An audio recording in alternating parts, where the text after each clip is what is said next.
মন কি বাত অনুষ্ঠানটার কথা মনে পড়লে আমাদের মাননীয় প্রধানমন্ত্রীর কথা মনে পড়ে। আর প্রধানমন্ত্রী তিনি তার কাজ করছেন, কিন্তু তারপরেও তাকে সমালোচিত হতে হয়, কটু কথা শুনতে হয়। তো যাই হোক, আমরাও আমাদের মতন করে ছোট্ট মন কি বাত রাখার চেষ্টা করছি। দুর্নীতিমুক্ত সমাজ গড়ে তুলতে আসলে কারা কাজ করছে এটা বলুন তো। এই যে গোটা নিয়োগ প্রক্রিয়া 42,949 কিন্তু প্রমাণ হয়ে গেছে। আজকে আমাদের চ্যানেলে ভুড়ি ভুড়ি তথ্য দিয়ে আমরা ভিডিও বানিয়েছি যে এই পরিমাণ ছেলেমেয়েরা কাট অফ মার্কস ক্লিয়ার করার পরেও তারা প্যানেলে ঠাঁই পায়নি। তাদের নিয়ে কেউ একটা কথা বলছে। আজকে কেউ ন্যায় অন্যায় বা সঠিক আর বেঠিক এই কথাটা কেউ পরিষ্কার বলতে পারছে না। কোথাও গিয়ে মানুষ সংঘবদ্ধ তৈরি করেছে, সংঘবদ্ধ। চাল আর কাকড়কে একসাথে মিশিয়ে চাল বানানোর চেষ্টা চলছে এক শ্রেণীর সম্প্রদায় থেকে। আমাদের নিয়ে বারবার একই রকম অভিযোগ, আমরা এটা করেছি সেটা। আমরা কি করেছি? আমরা যারা একটা মালদা ডিস্ট্রিক্টে 10 পেয়ে একজন ছেলে এসে চাকরি করছে, আমাদের একজন প্রার্থী সেই ডিস্ট্রিক্টে 20 পেয়ে এসে চাকরি পায়নি, ডবল নাম্বার পেয়েছে। এমডি নাজিবুর রহমান 20 নাম্বার পেয়েছে মালদা ডিস্ট্রিক্টে, জেনারেল কাট অফ 10.252, তার স্কোর 20 পয়েন্ট সামথিং।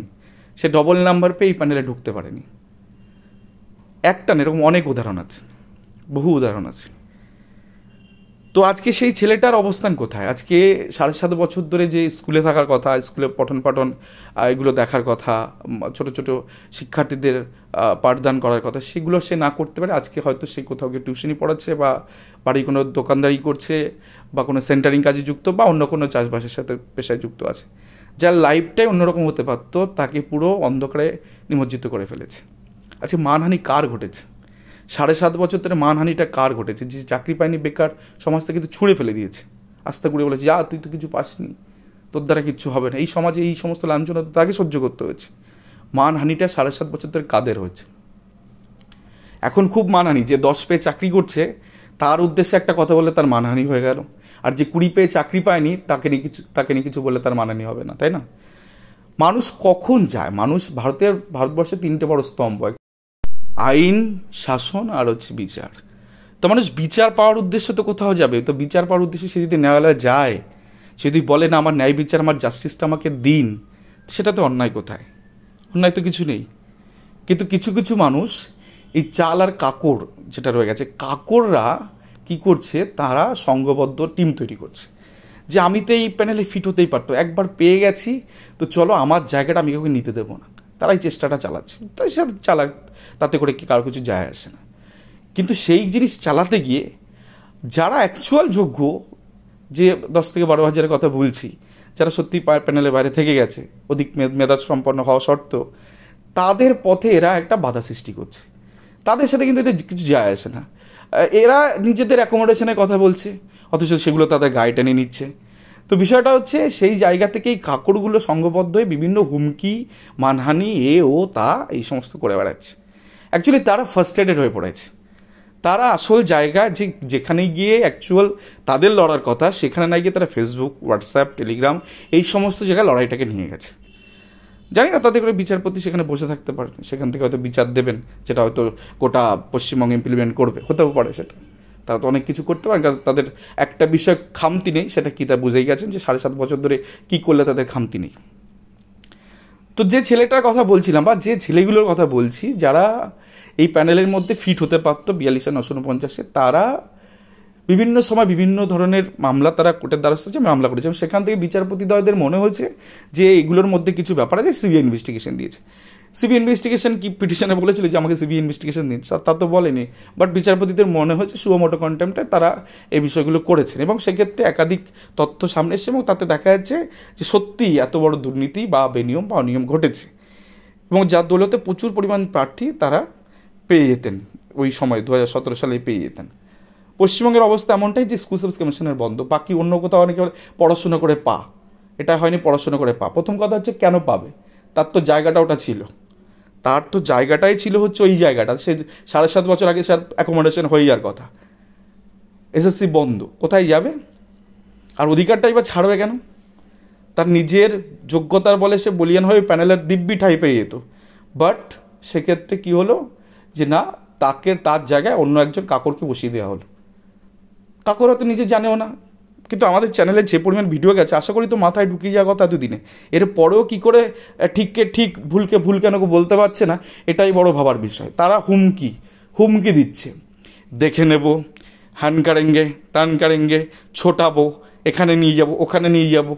আরে ভাই, তোদের সাথে এদের কি সম্পর্ক? সে তো নিজের অ্যাকোমোডেশনের জন্য গেছে, ন্যায়ালয়ের কাছে সে কেন যাবে? সে বলবে যে আমাকে দিন, আমি তো এই পরিমাণ আমার নাম্বার আছে, আমাকে এই করতেই তো গেছে, ওখানে তো কারো চাকরি খেতে যায়নি।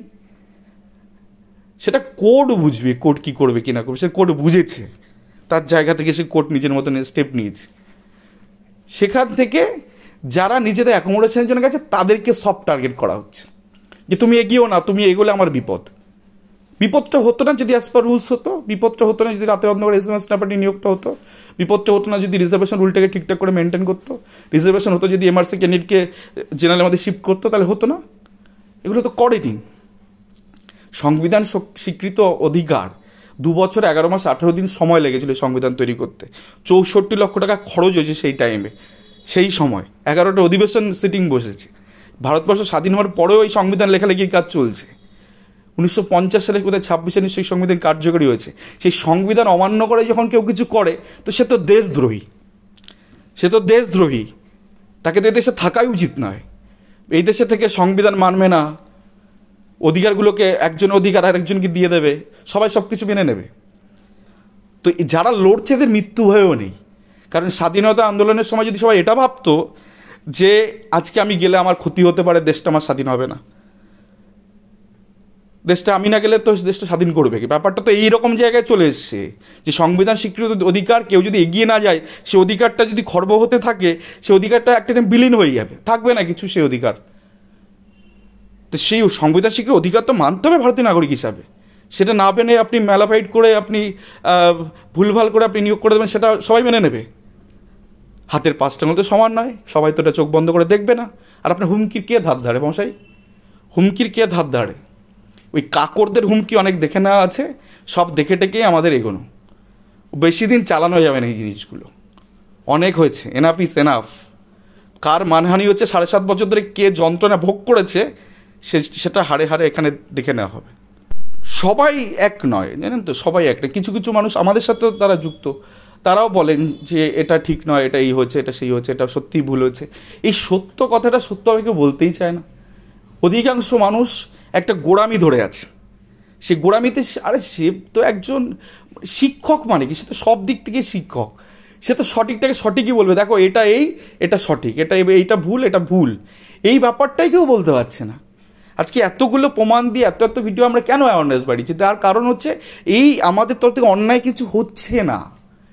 শুধুমাত্র নিজেদের অ্যাকোমোডেশনে কথা বলা এটা অন্যায় নয়। যে সত্যিই যোগ্যতাকে আপনি কেন দেবেন না, সেটা ক্ষেত্রে কোর্ট ঠিক করবে, বিচার ব্যবস্থা ঠিক করবে যে কী হবে কি না হবে, পর্ষদ রয়েছে তারা ঠিক করবে যে আমরা মেনে নেবো কি নেবো না। সেখানে কিছু এই কাকরদের উৎপাত আসবে কেন?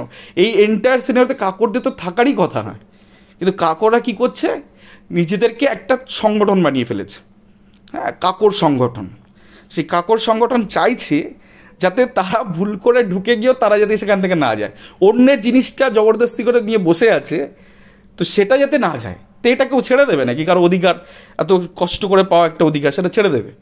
হ্যাঁ, পশ্চিমবঙ্গের তো প্রতি বছর নিয়োগ হচ্ছে, সব ছেড়ে দেবে। SSC পুরো রাস্তা খোলা, প্রতি বছর নিয়োগ হচ্ছে, ছেড়ে দেবে সেখানে? অধিকার কেউ কারো ছাড়ে না, এক চুল জায়গা, 1 ডেসিমেল জায়গা কেউ ছাড়ে না। আর সেখানে গোটা লাইফের সিকিউরিটি, একটা সম্মান, একটা চাকরি সে ছেড়ে দেবে, তার হকের জিনিসটা সে ছেড়ে দেবে? হতে পারে না। তো যাদের মৃত্যু ভয় নেই তাদের হুমকি দিয়ে কোনো কিছু যায় আসে না। ধন্যবাদ সকলকে।